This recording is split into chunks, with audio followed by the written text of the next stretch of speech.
afternoon. My name is Joseph Lloyd and I source cars for people on a professional basis, hence the name of my channel, Lloyd Consulting. 4 years ago, I was asked to come up with a series of videos that were filmed inexpensively. We don't use digital cameras, we don't use fluid head tripods, we don't use shotgun microphones, we wear tatty shirts, we just use a phone. But we look at cars that you can buy for a budget up to £1,000 only, and we very much enjoy ourselves. These are cars that might be in cosmetically bad condition. You might see oil leaks, rattly dashboards and cosmetic imperfections, but we go all over the country and we find these very inexpensive cars that you all seem to enjoy watching.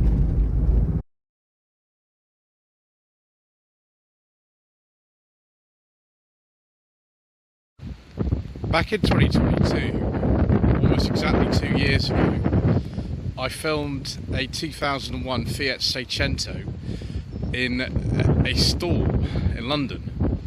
Now it's 2024, I'm filming a Fiat Cinquecento in a storm in Hampshire. There's a theme developing here, viewers. So the little Cinquecento, which just means 500 in Italian, sorry about the vibration by the way, viewers, was launched in this country in 1993. It had been launched in some places as early as December 1991, but we only got this car in 1993, and it was discontinued in 1998 in favour of the Cinquecento, which actually is just a rebodied Cinquecento, really. The variations of this design lasted until 2010 in some markets, so the Cinquecento and Cinquecento had a production run of almost 20 years. The Cinquecento itself was discontinued in 2000 in some places. Although, why Fiat marketed so many similar cars at so many times together, I don't understand it really, but you know, that's the thing. In 1999 you could have got a Cinquecento and a Cinquecento and a 126 and a Panda all being made in different factories all at the same time, which is crazy. So very small little car. It's similar in a sort of footprint to a classic Mini, and the chap who owns this car is called Ben, has one of those as well. So we pop them side by side, and hey, Cinquecento's got more space in it 'cause it's a bit taller. As we can see here, we've got actually quite a lot of space for all kinds of little snacks. I'm quite tempted now. We've got some cookies in here and everything. Yeah. It's actually a reasonably big boot. It was similar size to Cinquecento, I imagine. But yeah, that is good. It's just shut the boot. It's funny how kind of it's just things we take for granted these days, like kind of smooth sort of catches and releases for boots. This car doesn't have one. It's just got a very basic one, and this being an SX model, it actually has a few more features than the base model at the time, which would be the S, but it's still pretty basic by 2024 standards. Let's look at these door handles again. They just look like they're just sort of there. They're not even really being designed. It's just sort of there. It's a functional item. Very, very basic interior as well. There is no glove box. There's not even any speakers at the doors. The speakers are actually in the dash. And look at this old Clarion stereo, which I think is contemporary with the car, even if it's not the original. It's just not a lot of sort of kind of what we would call kind of, you know, sort of modern design touches. It all feels very, very old-fashioned. But to be honest, like, if you own a car like this, that's sort of the way that you want it. This sort of takes me back to a time when I was, you know, at school. I think I was at prep school when this car was made in 1995, and this is just the sort of cars that you might have as your first car, and indeed if you watch the In-Betweeners, then somebody did have this as their first car. We'll talk a bit more about those cars used in that series in a bit. So quite easy to get in and out of this actually. The doors open really, really wide. There's no seat height adjustment or anything, but yeah, because the car's so much taller than a little classic Mini, it's quite easy to get reasonably comfortable in this, although driving position I don't think is actually that good. We'll again talk about that in a bit. Right, because of Mr. Manning from Matty's Cars channel, I'm going to have to get in here. I don't really want to, but I suppose we can demonstrate how uncomfortable it would have been for those sort of camping trips and things and be in-betweeners if you were in the back. So that's my driving position there. Let's see what it's like. Not good. Not good at all. For some reason, they've laughably put this sort of centre lap belt in here, but it's not really a 5-seater at all. If you really sort of squeeze yourself in, as kind of I remember doing myself when I was a teenager and getting into people's cars, then yeah, I mean, you could get 4 people in here, but certainly no more than that. It wouldn't be a very comfortable journey, but you know, for a little car like this back in the day, it's probably better than, say, like, you know, a 126 or something like that, which kind of this replaced, although you could still get the Panda as well at this time, the Mark II Panda, which I think was discontinued in Britain about 94, 95 from memory. We didn't actually have the Panda on sale in this country between at least 95 and 2003. So handbrake grip is really old-fashioned as well. No seat height adjustment for those. A little ashtray thing here, because it's an Italian car. But everything is just sort of exposed metal and hard plastic, which is just the way that very basic little cars like this were. I think this is kind of, in some ways, you know, a bit less sort of refined than a Metro would be. But then again, a Metro would have been more expensive. There's the way to adjust the backrest. That's all you get. Let's see if we can get out of here. Shouldn't actually be that bad in this. It should be all right. Yeah, it is. It's no noises like Roger Moore's stunt double in A View to a Kill from me today. Just me. That's the boot release, though. We've got internal boot release. So if we get in and we see the tiniest little instrument cluster known to man, it's really, really small and very basic. Even though this is the SX model, you had to go to the Sporting, which was introduced in '95, as well as the year this car was made, when the S model also came up. Before that was just a base model. So yeah, you could have gone for a Sporting with a 1.1 engine. This only has an 899cc engine, but the Sporting was a 1.1 to get a rev counter. This doesn't have that, and there's no airbag. In fact, there's not a lot of anything in here, really. There's no glove box, just a little dock. And you get a massive ashtray and a cigarette lighter, that's handy. But yeah, no glove box. You get some door bins, actually quite big for a little car like this, and some fabric on the doors, but not covering the entire thing. You get internally adjustable mirrors, which wasn't necessarily a given actually for a car like this in 1995, really. And there are these dash-mounted speakers. They're not in the doors. So, yeah, one problem I have with this car is the driving position. The pedal is not there, it's there. So you have to actually kind of drive a bit like this, which I don't find very comfortable.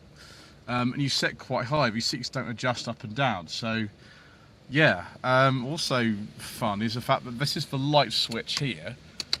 This one is for, I think that's actually the main beam is there, but the indicators are here. So you've got to be really careful, and as I've driven here today, I've had to be really careful that I don't indicate with this one here, but I use this one. Yeah.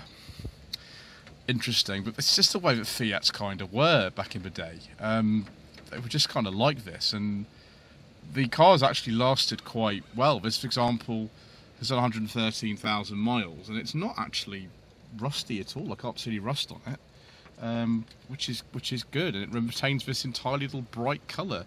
Not quite as bright as the one used in the in-betweeners, but nevertheless an interesting colour. We seem to have lost, you know, over the course of time, and the modern car colour world we live in, where everything's very dull. And the seat fabric's very cheerful too. Right, let's have a look at this lovely 899cc engine. So here is the little tiny engine that was in all the Cinquecento models installed in this country, apart from Sporting. 899cc capacity, overhead valves. It actually dates back to the engine used in the Fiat 600 from 1955, if you trace its ancestry all the way back, although this sort of 900cc or approximately 900cc version, because the capacity is different, but very early Cinquecentos. Dates back really to the Fiat 127 from the 70s in this sort of form. I think it's single point fuel injection in here. There is a catch somewhere as well. You could get a two-cylinder version of this engine, well, sorry, a two-cylinder engine, not this version of this engine, but just a general different two-cylinder engine for some cars in some of the European markets, 704cc. But I didn't bring it over here, and I'm glad they didn't, because this thing is slow. It's very slow, and that would be even slower. It's only got 38 horsepower. It's not a lot. I think it's one of the least powerful cars I've ever tested on the channel, if not the least powerful car I've tested on the channel. It's even less powerful than 1 litre Metros that I've driven. But that's okay, because it doesn't really weigh very much. Right, let's get out on the road and get out of this weather and take this thing for a little spin, shall we?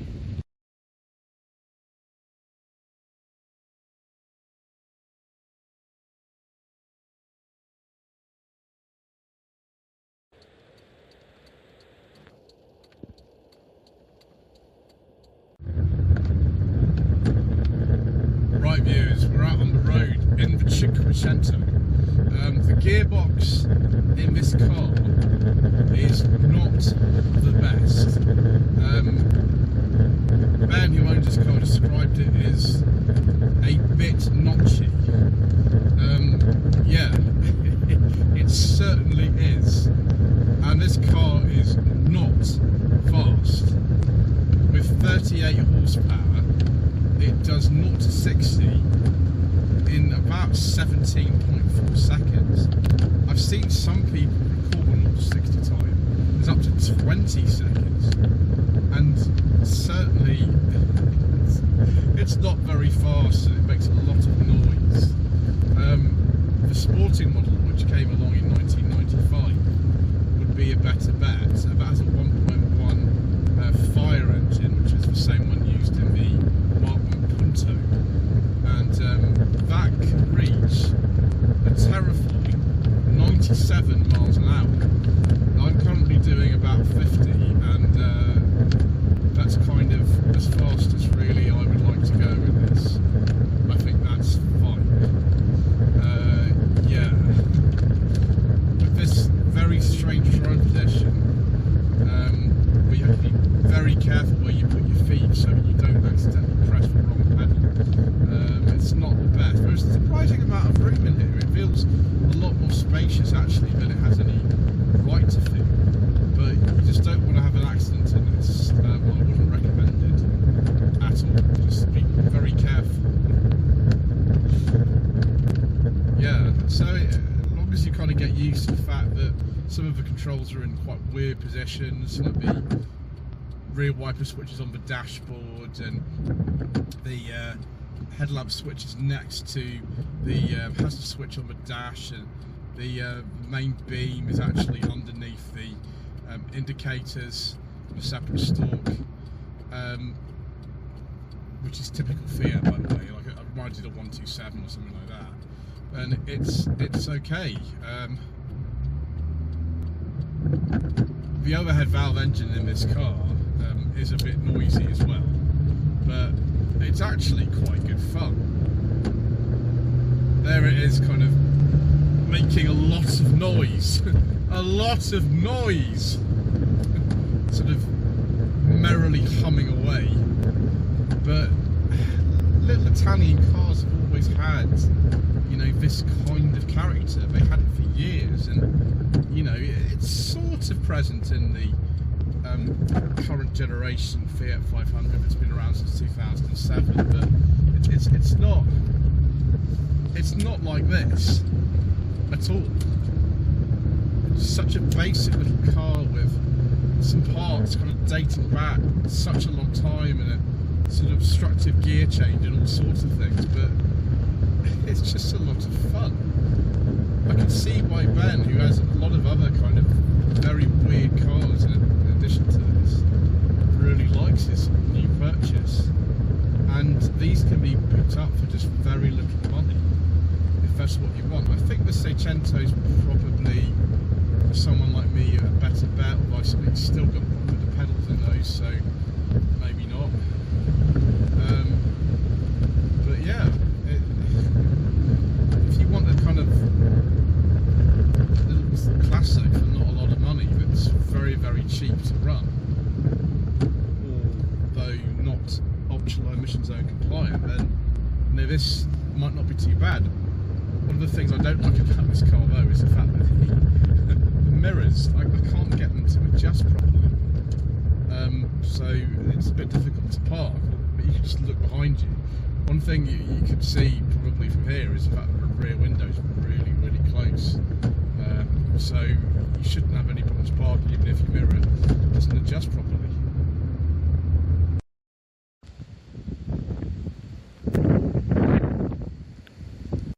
Let's now talk a bit more about the cars used in the in-betweeners. Although the car that was in the in-betweeners was supposed to be one car, there were actually at least 3 different cars used. One was the main one, which is M335ALP, which is a 94 model.